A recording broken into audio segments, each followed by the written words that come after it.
मोदी सरकार ने GST reform करके सब कुछ सस्ता कर दिया। रोजमर्रा की चीजों से लेकर किसानों, युवाओं, बुजुर्गों तक के जरूरतों की चीजों को 22 सितंबर से सस्ती कर दी गई हैं। जाहिर है सरकार के इस दिवाली गिफ्ट से हर घर का बजट भी संभल जाएगा और जेब में पैसे भी बचने शुरू हो जाएंगे। माना जा रहा है कि लोगों के इस डायरेक्ट बेनिफिट से सियासी गुणा-गणित भी बदलेंगे और यही वजह है कि इस फैसले का स्वागत तो हर कोई कर रहा है, लेकिन क्रेडिट लेना कोई नहीं भूल रहा। कांग्रेस कह रही है कि राहुल गांधी की डिमांड थी जो उन्होंने पूरा कर लिया, तो हीरो राहुल गांधी हैं। टीएमसी कह रही है कि दीदी ने जोर लगाया इसलिए संभव हो पाया।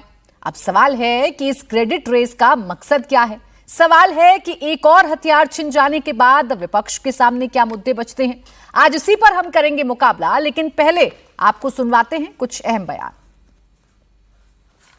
मैं निकला ट्रैक्टर लेके, सड़क पर एक मोड़ आया, सारे टैक्स छोड़ आया।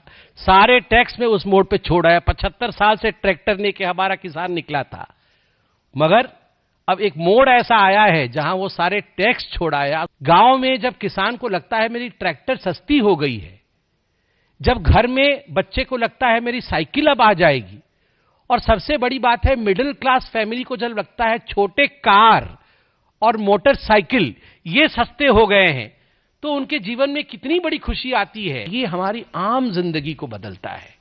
ये केवल एक रिफॉर्म्स नहीं है। रिफॉर्म तो एक अंग्रेजी शब्द है। ये खुशियों का बयार है।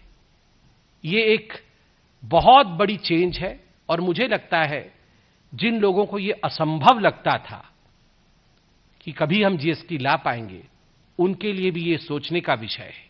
और जो लोग रह रहे के, मैं अंत में कहना चाहूंगा, जो लोग रह रहे के मोदी जी के परिवार को गाली देते हैं, वो ये समझ ले कि निरंतर अथक परिश्रम करके मोदी जी और उनकी सरकार ने जो हमने कभी आशा नहीं किया था, 7.8%, कहीं भी ये प्रेडिक्शन नहीं था कि 7.8% का इस क्वार्टर का ग्रोथ होगा, जीडीपी होगा। 7.8% का ग्रोथ रेट रहा। मोदी है तो मुमकिन है। धन्यवाद।